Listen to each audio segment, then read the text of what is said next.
Doc Rivers parted ways with the Clippers on Monday. Philadelphia's general manager, Elton Brand, with Rivers, with his agent, Lonnie Cooper. And he and Doc Rivers had an initial conversation and decided that it would be worth it for him to fly across country, come in to Philly, meet with Brand again, and then sit down with the Sixers ownership, Josh Harris, David Blitzer. And they did that last night in Philadelphia. And when they finished up last night, they were all ready to move toward negotiating a deal, and they got a contract done here late in the afternoon. Mike D'Antoni, in a lot of ways, was teed up and in position to become the Sixers' next coach. But once Doc Rivers became available, they decided that this was a coach who they weren't going to pass on. And for Philadelphia now, they returned Doc Rivers to the Eastern Conference, to a rival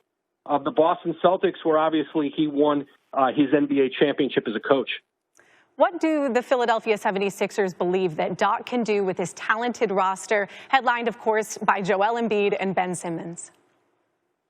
Well, this is a Sixer team that wants to continue to tweak the pieces around Joel Embiid and Ben Simmons. And remember, Tobias Harris is a tremendous investment for this Sixer organization. They ultimately decided to give Tobias Harris a long-term deal, and Jimmy Butler went on in a sign and trade to Miami. And remember, Tobias Harris had his best year in the NBA or his best season until a trade to Philly 2 years ago with Doc Rivers in LA. I know he was a big part of the conversation that they had about how to unlock Harris, get the most out of him, and certainly he's a big part of it. But I think for this Philadelphia team, it's whoever's coaching the team, and now Doc Rivers, the ability to find the best way to maximize both Embiid and Ben Simmons.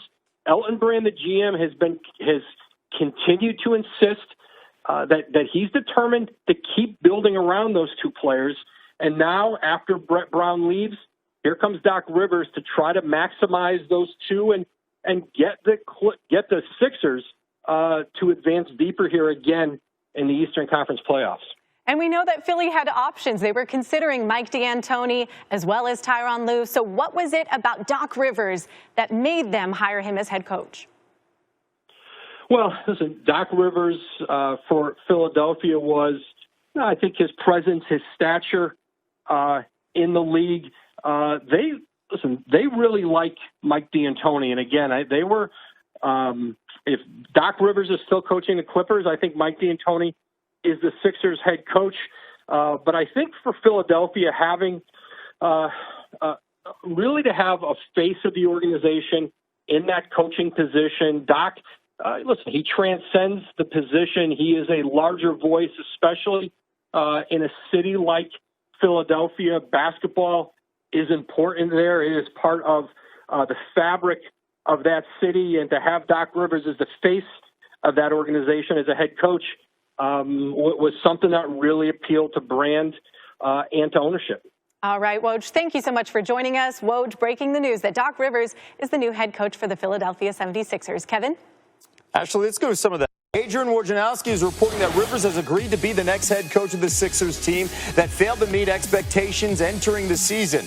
Rivers beating out Mike D'Antoni and Clippers assistant Ty Lue on that short coaching list. And we will have more from Adrian Wojnarowski as SportsCenter continues. He's been all over this story. In the meantime, let's bring in NBA champ Richard Jefferson. And Richard, let's talk a little bit about the credentials here that Doc Rivers brings to this organization. He has won titles. He has dealt with big personalities, especially when you look at the big three in Boston, what he did with Pierce and Allen, of course, Kevin Garnett, and then most recently with Kawhi Leonard and Paul George. The expectations were much higher with the Clippers. He failed to meet those. What do you look at this fit here with Joel Embiid and Ben Simmons in Philly and now Doc Rivers, the head coach? Well, let me first say that the expectations in Los Angeles weren't met after 1 year, but he was very instrumental in bringing Kawhi and bringing Paul George. And that's what's going to lead us to Philly. Ultimately, when you give him the Philadelphia 76ers, they're going to start building something that everyone believes has an opportunity to be special. But Doc Rivers, high level ability isn't just his ability to coach stars, but it's also his ability to recruit stars and bring people in and have the ability to buy in. I really believe that if he was given a little bit more time in Los Angeles, he would have delivered on that promise. But ultimately, he has a chance to do it with two very, very good superstars in Philadelphia. RJ, you know about big personalities. You've played with them throughout your career, most specifically winning a title in Cleveland with a LeBron James and Kyrie Irving here. I'm not putting Embiid and Simmons on that level just yet. I'm just saying, how would you handle if you're Doc Rivers coming into this situation? They have yet to win together as a team. Well, I think everything takes time and takes years. One thing I will say is that this team this year for the 76ers was not even close. They didn't have the shooters. They didn't have Bellinelli. They didn't have Ilyasova. They didn't have J.J. Redick. They didn't have Jimmy Butler. So to look at this Philadelphia 76er team and say that this was even remotely close to what they had in prior teams, I think they really need to start building player strengths. And that means that they need shooting, and they need a lot of it. Okay, it's hard to find shooters around the league. And one thing they do have is also, and it's not a big three, but they have Tobias Harris. They gave him the max deal. They brought him in, of course, from the Clippers in a trade. They also have Al Horford. With that, the four ingredients here, can you keep these four together with this team with Doc Rivers and produce a winner in the East? Well, I think you want to give them time. Understand that a lot of Tobias Harris' max contract was based off of how well he played with the Clippers. A lot of people thought that he had a chance to be an all-star that year because he was leading that very, very young Clipper team. So hopefully Doc Rivers can get that portion out of Tobias Harris. There is no doubt about his talent. There's no doubt about his ability. But can he take that next step and be a game finisher like Jimmy Butler was and also be a guy that can shoot at a very, very high level? That's what they need from him. But they have plenty of talent. They have the pieces, but they're still going to need more pieces to turn this team into a championship level team. And RJ, this is a fascinating story with the dominoes here because Ty Lue was one of the names considered for this job from the start when Brett Brown was fired. Now Ty Lue was the assistant under Doc Rivers, and now we have an opening in L.A. What does this now mean for the Clippers and a guy like Ty Lue or even Mike D'Antoni, who was one of those guys on this coaching search for the Sixers?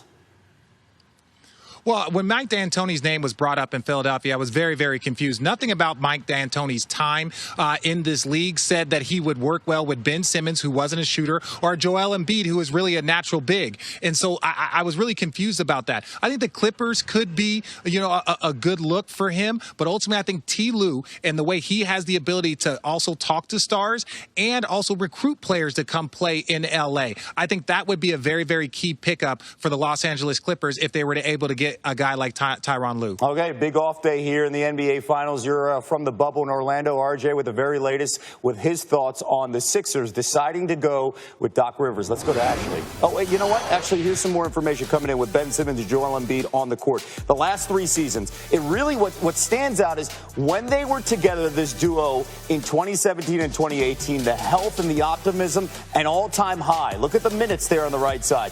And then you see the numbers dramatically drop from 2 years into 2019, 2020, that net efficiency and just 840 minutes on the court together. Ashley? All right, we're now joined by Adrian Wojnarowski. He broke this news and he's on the phone joining us now. Adrian, tell us about why this was the best fit and on site if that works. Okay, then we will start off with David Medeman. Brian, you guys went on, I think, a 75-30 run after falling down 13 early.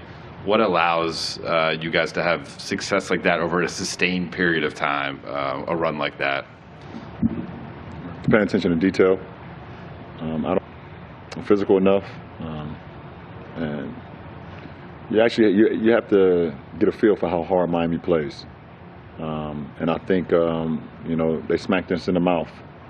And we got a sense of that. And so we knew how hard we had to play if we wanted to try to make it a game. And, from that moment when it was 23-10, we started to play to our capabilities. We started flying around. We started getting defensive stops in. started sharing the ball a lot better offensively and just got into a really good groove. All right, Kyle Dewey.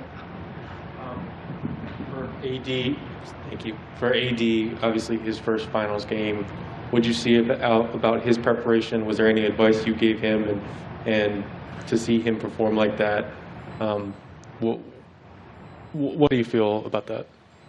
I don't feel anything. I expect it out of him.